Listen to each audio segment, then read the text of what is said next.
5 bank समाधान विवरण, अर्थात बैंक के द्वारा बताई गई बैंक में राशि हो सकता है आपकी कैश बुक द्वारा बताई गई बैंक राशि से मेल ना खाए, इसलिए हमको एक समाधान विवरण बनाना पड़ता है जिसका नाम है बैंक समाधान विवरण, जिसको अंग्रेजी में हम बैंक रिकॉन्सिलिएशन स्टेटमेंट भी कहते हैं। हम इसके बारे में पहले ही कुछ चर्चा कर चुके हैं, तो आज उसी चर्चा को आगे बढ़ाते हैं थोड़ी सी पुरानी बातों को दोहराते हुए। विद्यार्थियों, आपको एक प्रश्न दिया हुआ होगा, जैसे कि एक प्रश्न आपके सामने है, रोकड़ बही के अनुसार शेष। आपको रोकड़ बही का शेष दिया हुआ है और आपको पासबुक के शेष के ऊपर पहुंचना है।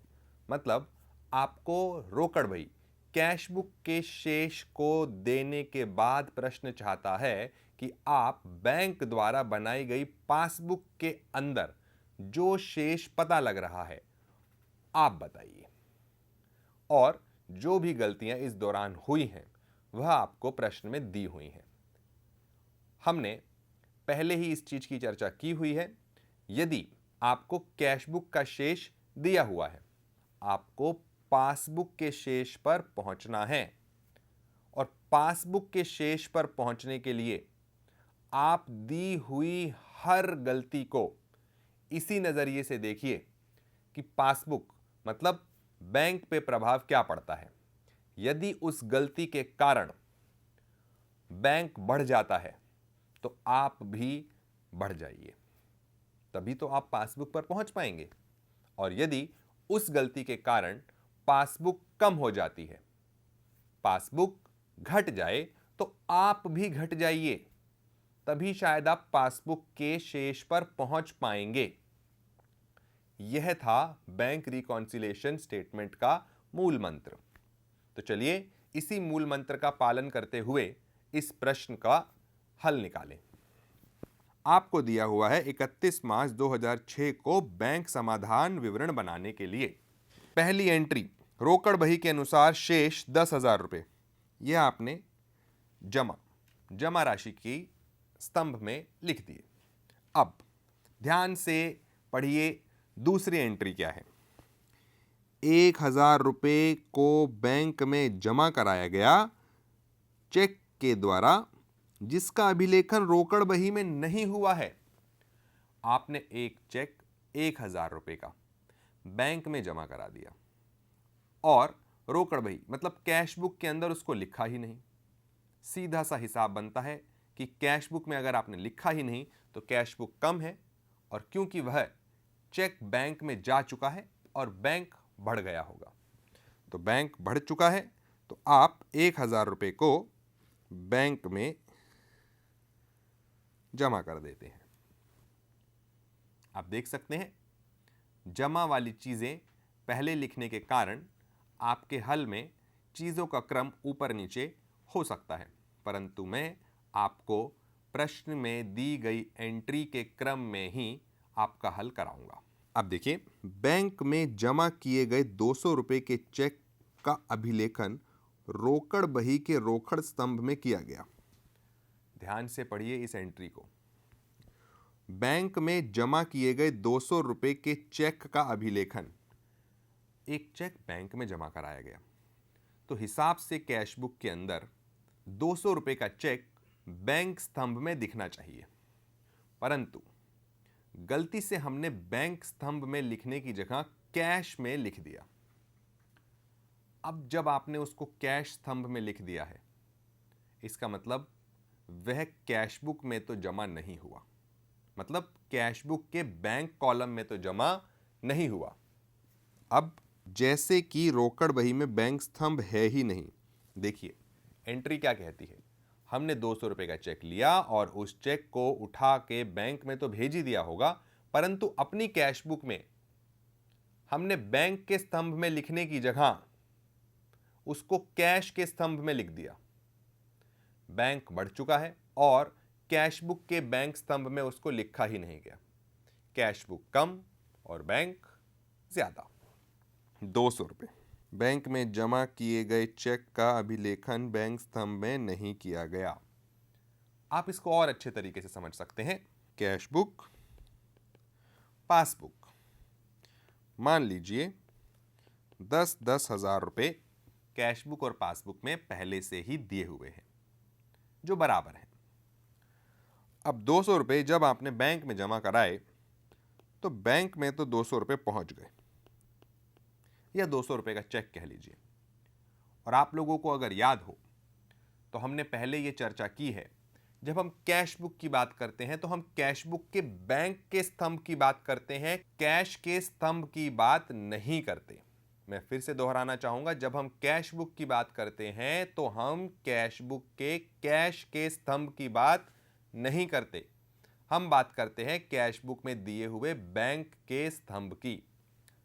और आपने जब चेक लिया उसको बैंक स्तंभ में ना लिख करके कैश स्तंभ में लिख दिया, तो इसका मतलब बैंक स्तंभ में तो कुछ आया नहीं, तो कैश बुक में कुछ भी जमा नहीं हुआ।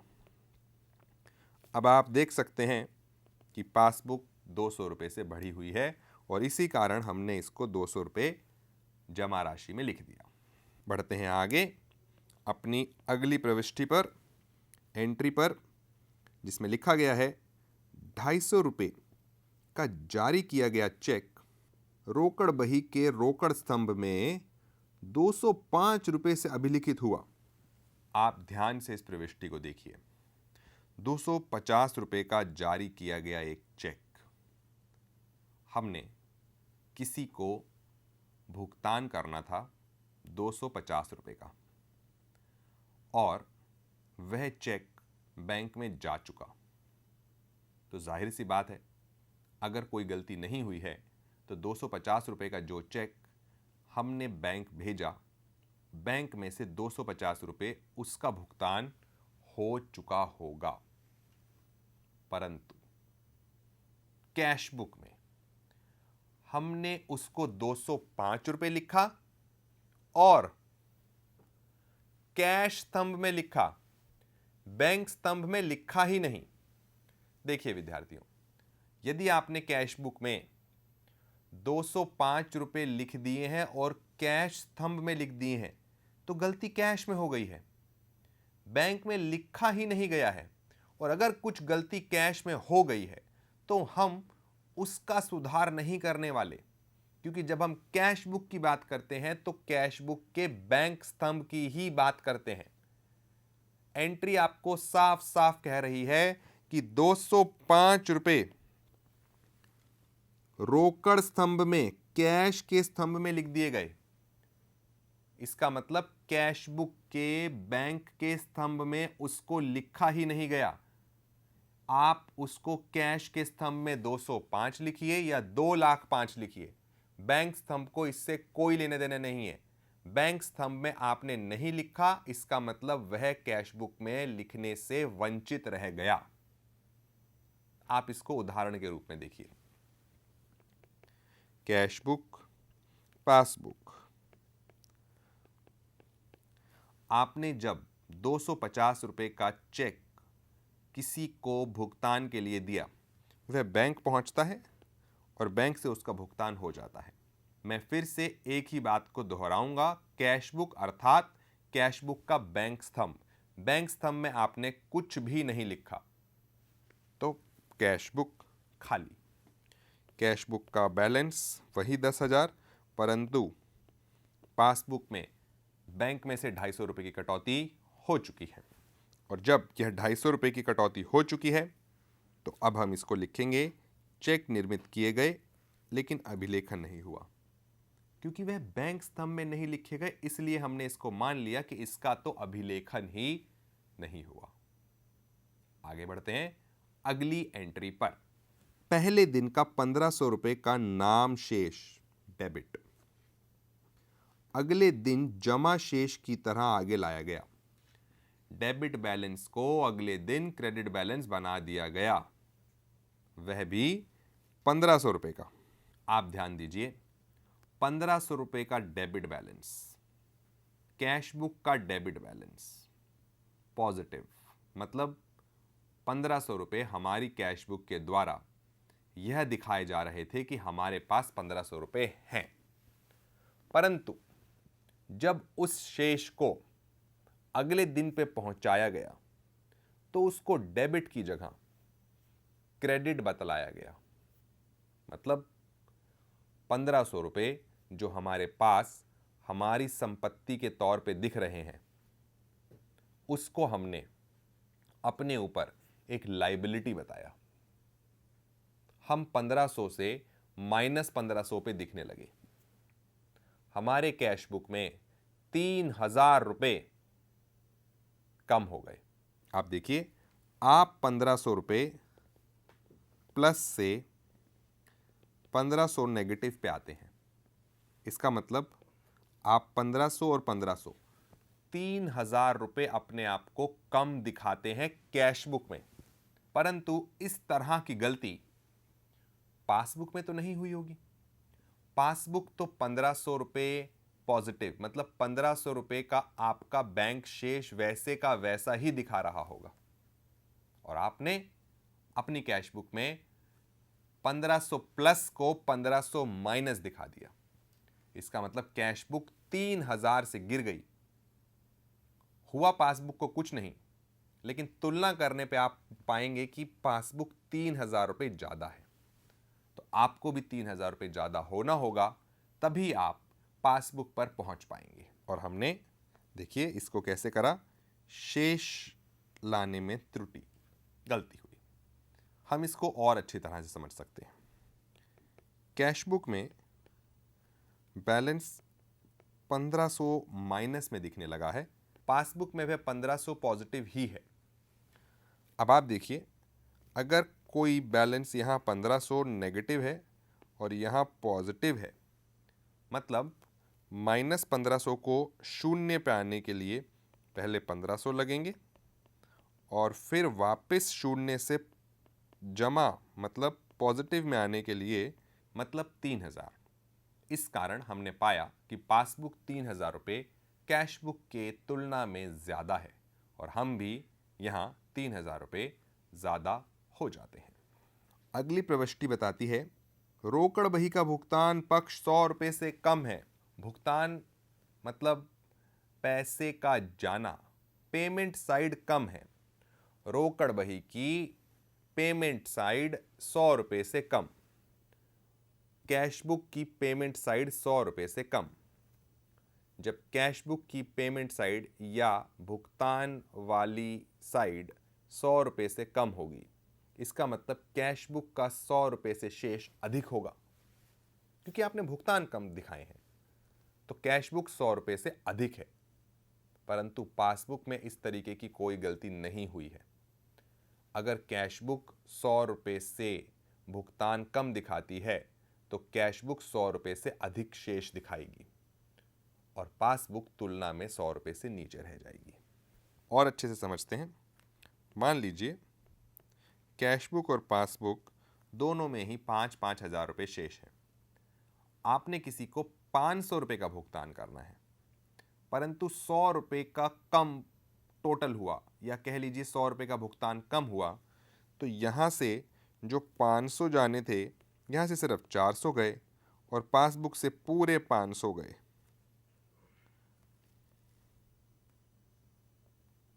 तो इसका मतलब आप देख रहे हैं कि जो पासबुक है वह 100 रुपये से कम है। तो कम पासबुक है तो हम रोकड़ का भुगतान पक्ष कम 100 रुपये से प्रविष्टि नेगेटिव में मतलब घटा माइनस राशि में दिखा देंगे। अब देखिए, चलते हैं अगली प्रविष्टि पर। 112 रुपये के नगद बट्टे को बैंक स्तंभ में 121 रुपये से प्रविष्टि किया गया। देखिए, 112 रुपये के नगद बट्टे को मतलब कोई 112 रुपये का नगद प्राप्ति की गई और बैंक स्तंभ में उसको 121 रुपये में प्रविष्टि कर दिया गया। बड़ी सीधी सी बात है, यदि किसी व्यापारी को कुछ चीज़ नगद में प्राप्त होती है तो उसका बैंक से तो कोई लेना देना है ही नहीं। बैंक वालों को तो इस बात की कोई खबर भी नहीं कि आप दिन भर में, महीने भर में कितना कैश बटोर रहे हैं। बैंक को इस बात से कोई लेना देना नहीं है आप अपने कैश बुक के कैश थंब में कितनी एंट्री करते हैं और कितनी एंट्री नहीं करते हैं। आपने 112 रुपए का नगद प्राप्त किया और गलती से उसकी प्रविष्टि कैश बुक के बैंक कॉलम में कर दी, और वह भी 121 रुपए से। बड़ी सीधी सी बात है, कैश बुक में 121 रुपए की बढ़ोतरी हो चुकी है बैंक कॉलम में, परंतु पासबुक वालों को इसकी कोई खबर नहीं। गलती पासबुक की बिल्कुल भी नहीं है, लेकिन पासबुक 121 रुपए से कम हो चुकी है, क्योंकि आपने 121 रुपए बैंक स्तंभ कैश बुक के अंदर एक प्रविष्टि कर दी है, परंतु बैंक में ऐसा कुछ नहीं हुआ है और बैंक 121 रुपए से कम हो जाता है। और जब वह कम हो जाता है तो आप उसको माइनस राशि में दिखा देते हैं। चलिए चलते हैं अगली प्रविष्टि पर। एक देनदार से 500 रुपए का प्राप्त चेक रोकड़ बही में तो अभिलिखित कर लिया गया, लेकिन उसे संग्रह हेतु बैंक नहीं भेजा गया। देखिए, 500 रुपए का चेक आपके किसी देनदार से आपको मिला।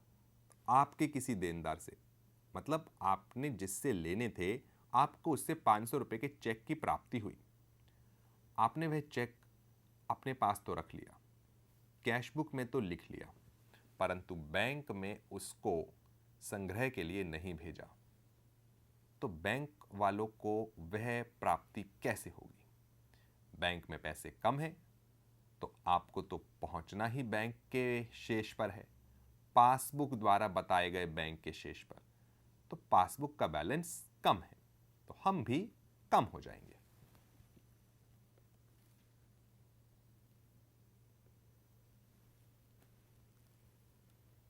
आइए चलते हैं प्रश्न की आखिरी एंट्री पर। 300 रुपए का एक निम्नलिखित चेक रोकड़ बही में 2 बार अभिलिखित हो गया। 300 रुपए का आपने भुगतान करना था, कैश बुक से भी उसका भुगतान हुआ और पासबुक से भी हुआ, परंतु आपने कैश बुक में उसको 2 बार माइनस किया।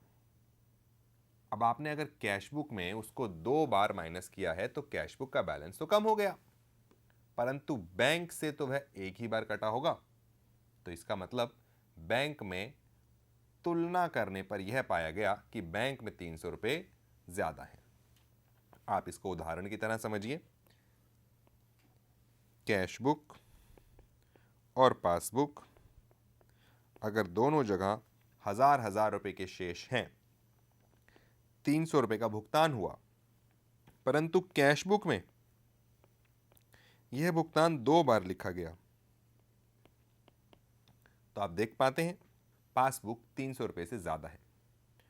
और यदि पासबुक 300 से ज्यादा है तो 300 रुपए जमा राशि में प्लस में लिख दिए जाएंगे। और इस तरह इस प्रश्न की सभी प्रविष्टियां पूरी होती हैं। और आप जानते हैं अब इसको आखिरी में हम किस तरीके से बैलेंस करते हैं। जमा राशि के योग को घटा राशि के योग से घटाने के बाद जो रकम प्राप्त हुई वह है 13,529। यह है बैंक पुस्तिका के अनुसार शेष। यह हुआ बैलेंस एज पर पासबुक।